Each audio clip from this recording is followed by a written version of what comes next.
Your job is supporting their system, not being their motivation. Here's the principle. Intrinsic motivation, internal drive, creates sustainable, long-term achievement.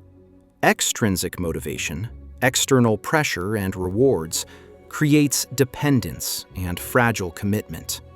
When you constantly motivate your child to train, you're building dependence on external motivation. That doesn't serve them long-term.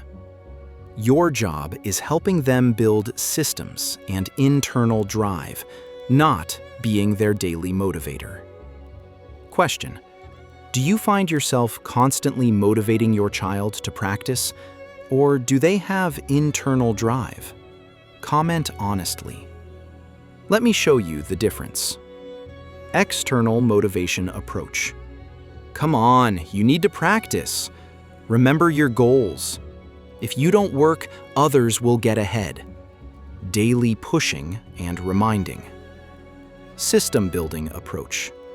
What's your training plan this week? What time works for your practice? Supporting them in creating structure they own. One keeps them dependent on you. The other builds independence.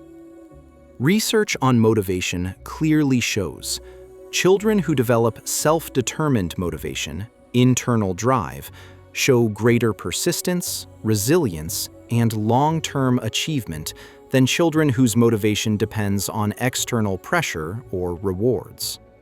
Your child is learning about building systems versus relying on motivation in their athlete videos. Your role is supporting that system development, not undermining it by being their external motivator. Here's what system support looks like.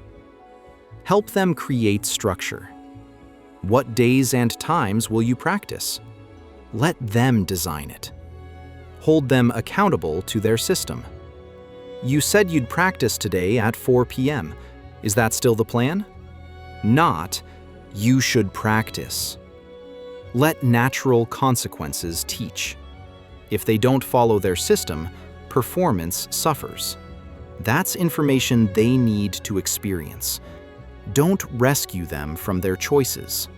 If they chose not to practice and then performed poorly, don't make excuses. Let them connect cause and effect. What undermines intrinsic motivation? Constant external pressure. When you're always pushing, they never develop internal drive. Rewards for what should be internally motivated. If you practice, I'll buy you. This makes training transactional instead of meaningful. Taking over responsibility.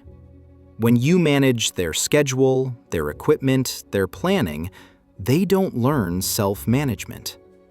Making it about your investment.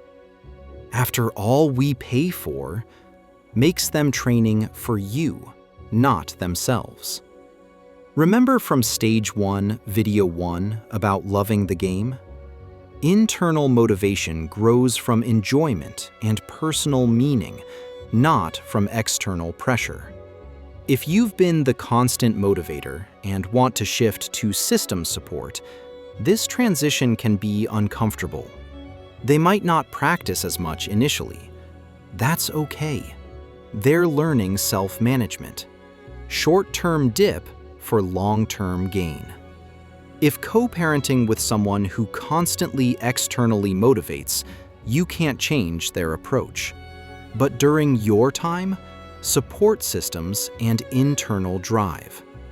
If managing multiple kids with different motivation levels, remember, some need more structure support initially, but the goal for all of them is independence. This week, shift your approach. If you've been the motivator, what's your practice plan this week? What do you need from me to make that happen? Then step back. Let them own it. If they don't follow through, don't nag. Let consequences teach. Then discuss. Your plan was to practice 3 times. You practiced once. What happened? What needs to change? Help them problem solve their system. Don't become their system. Your child is learning to build training systems that work regardless of motivation. When you support that independence rather than being their constant motivator, you're preparing them for long-term success.